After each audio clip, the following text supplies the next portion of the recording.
Hello there, friends and sane persons, and welcome to another episode of Wednesday Whimsy.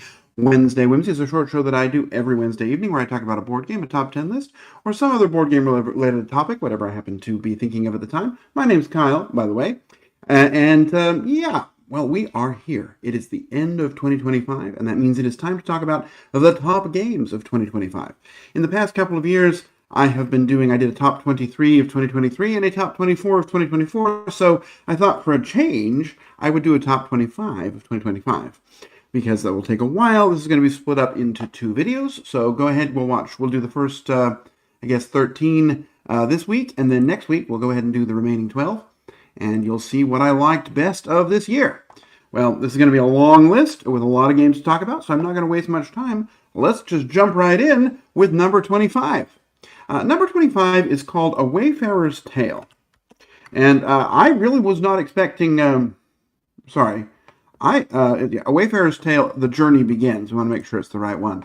I think this might have been a print and play at some time, and then it was remade into a real game version. Hold on, there we go. A Wayfarer's Tale. This is, at its core, it's a roll and write game. It is actually a roll and write game that involves rolling and writing. Unlike another game that involves more just writing that I'll talk about later. Let me see if I can show this one up here. I don't know if I'll be able to show videos or pictures for all of these, but while the internet's working, let's go ahead. Here we have it. You are going to be rolling dice. There's a red die that only the lead player can use, and then you're going to be marking spots. So you're going to have a bunch of different characters that are going along, and each character can mark in different types of spaces, and then you're going to move to those spaces, and you're trying to ultimately build out and explore over this world and hit different points. And there are these cities you're trying to build, and that's ultimately how you're going to end the game, is by building all of these cities.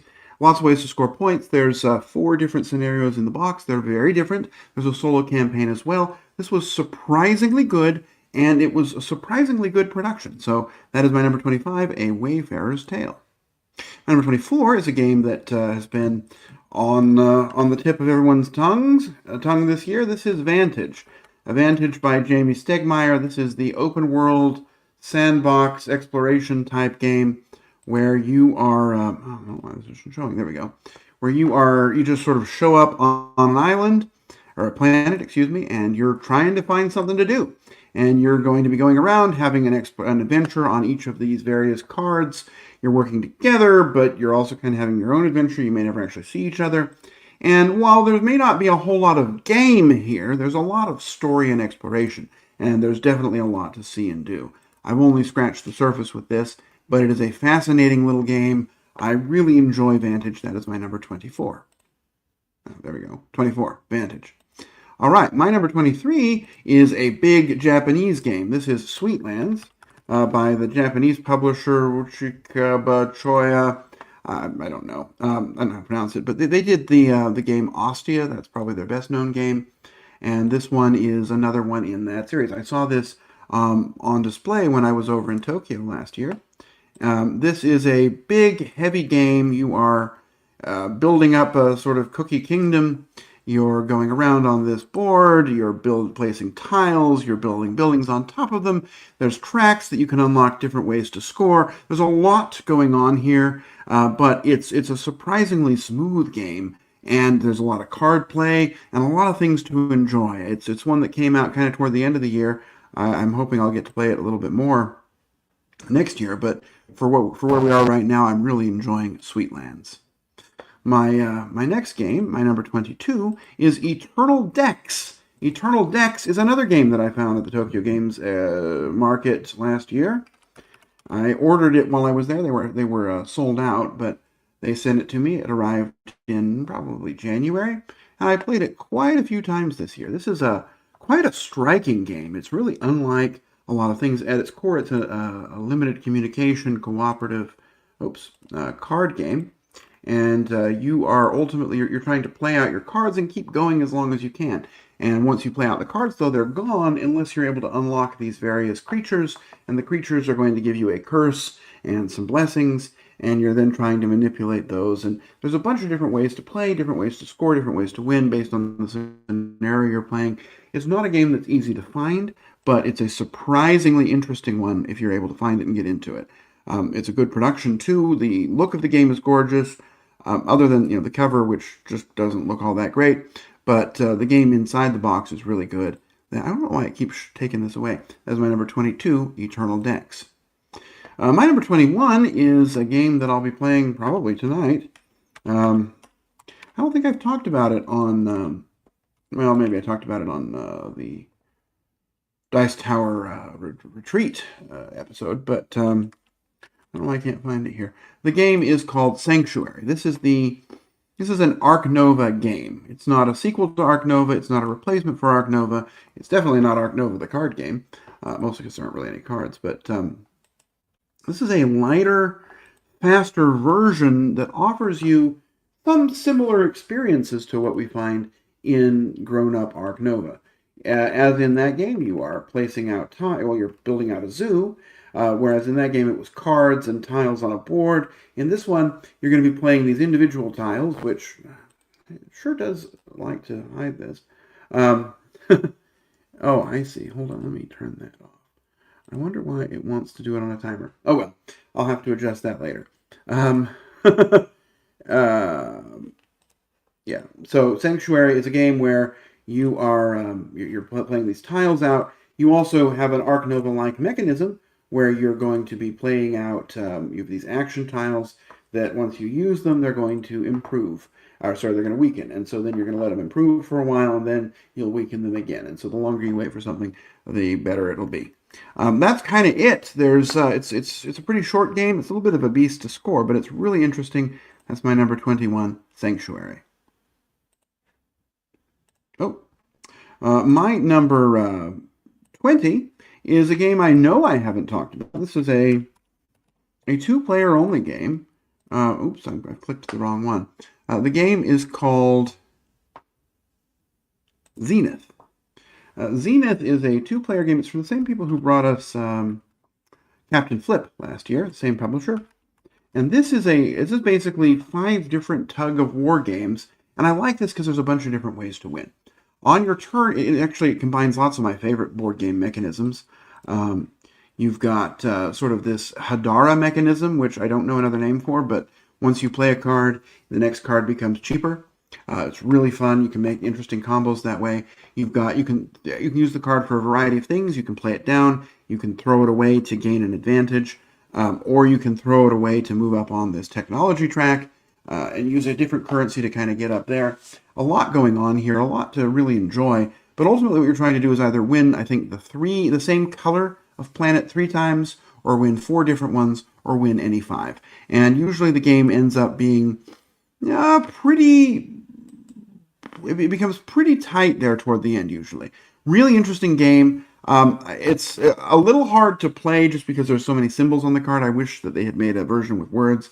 But once you kind of figure it out, then it becomes easy again. I really enjoy it. It is 2-player only, though. So that's my number 20, Zenith.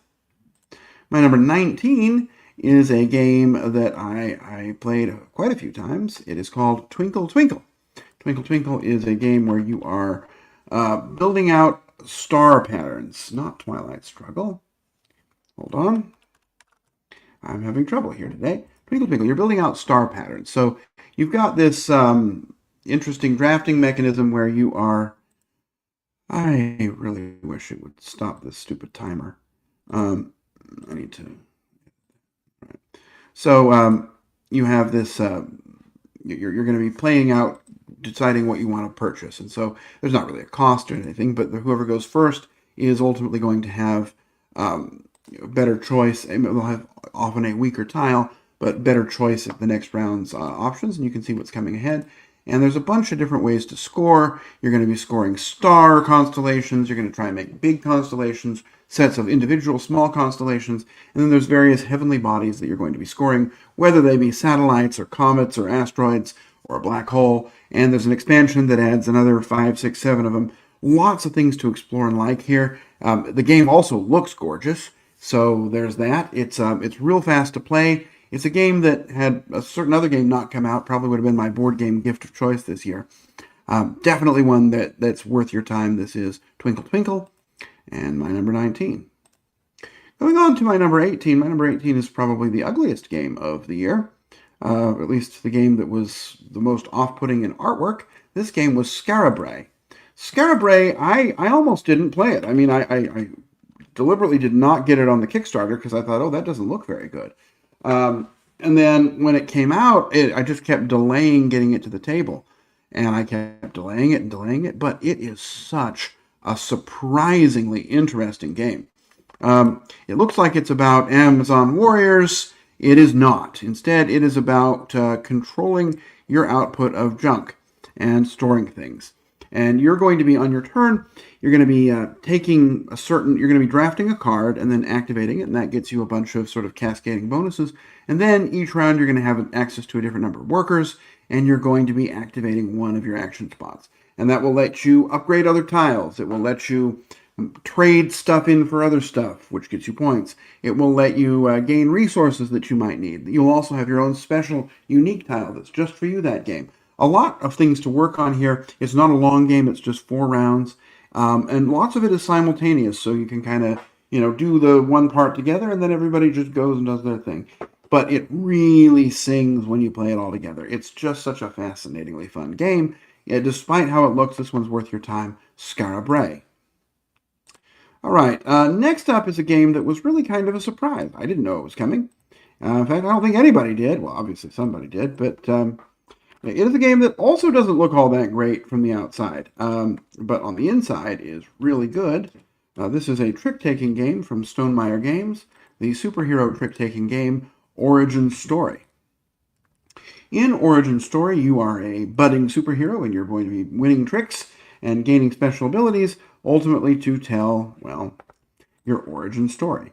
It's really interesting. I love trick-taking games. It's something I never thought I would say, but over the years I've grown to love them quite a lot. Now this cover, this kind of looks like it's about drag queens, but it's actually, the artwork inside the box is actually quite interesting. It's at its core a very simple trick-taking game, a kind of must-follow trick-taking game with a trump suit.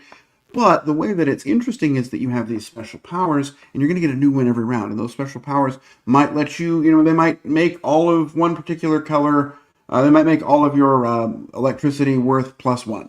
Or they might let you throw a card away at various times and draw another one. Or, you can see some of the examples here. There's just a lot of different things you can do with them. And then you're also each round going to choose whether you want to win as many tricks as possible or try to win nothing. That's the supervillain mode. And you have one sort of end game special ability that you know at the beginning is coming, and you can kind of build toward it. There's a lot going on here. You're going to play 5 rounds, which is just about perfect, and it gets more and more interesting each round. I really was very pleasantly surprised by this game, Origin Story. All right, we're getting down there. We're going to talk about another game that this one almost feels like a cheat because I had played it the year before at Dice Tower West. It was there for a demo. Well, it was a teach yourself demo. But I really played it this year when it actually came out, which is, of course, the year I'm counting it for my list. That is Dante Inferno. Dante Inferno is kind of a game that's played in 2 halves. One half is a story phase where you're going to be playing through a story set in the world of Dante's Inferno, and the other is this tactical boss battler game that is just so fun. If you're playing it cooperatively, you're working together really well, watching, well, I can do this. Oh, you can do that? Well, before you do that, let me do this because I can boost you. Everyone gets their moment. You can do crazy, wild stuff as the game progresses. You've got this interesting sort of 3-layered tactical combat that's going on. All the bosses feel interesting and fun. I have played through the whole campaign. I played through it in a long weekend. It was so much fun. I would really love to play it again, or just go back and play these boss battles because they are really interesting. The characters that you have grow and develop in surprising ways as well. There's a lot to love in Dante Inferno. I was really impressed with it. Let's go to number 15. Number 15 is a game I did not know was even coming. I heard about it and I was like, oh, well, I've played that game. I want to play this new version of it. The game, of course, oh, sorry, that's Dante Inferno. The game is Regicide Legacy.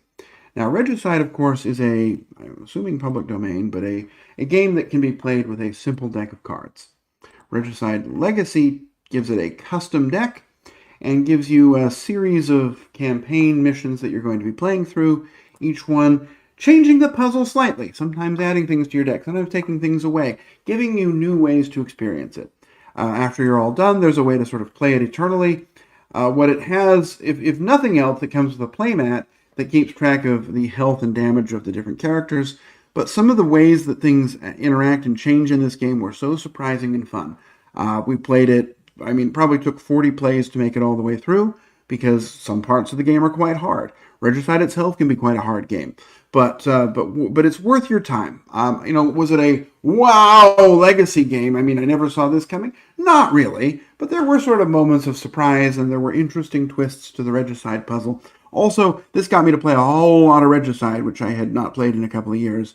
And Regicide is also a great game. If you played a lot of Regicide, you're gonna love this. Even if you haven't, this is a good game. It's easy to get into. Playthroughs are really fast, and this is a fantastic production. So that is my number 15, Regicide Legacy. All right, 2 more today, and then we'll be done for this week. The first one is a game that was, it doesn't look all that great, but I love the publisher, and I love what they've done in a lot of other cases, and so I decided to try it on Kickstarter when it was out, and boy, was I impressed. This is an asymmetric game. It's one of the most asymmetric games you'll find. Every player even just approaches the game differently. The game is number 14, Spooktacular. In Spooktacular, you're like an 80s movie monster, and you are coming alive going through the theater trying to eat the patrons. The artwork here does not look great. I'll admit that freely.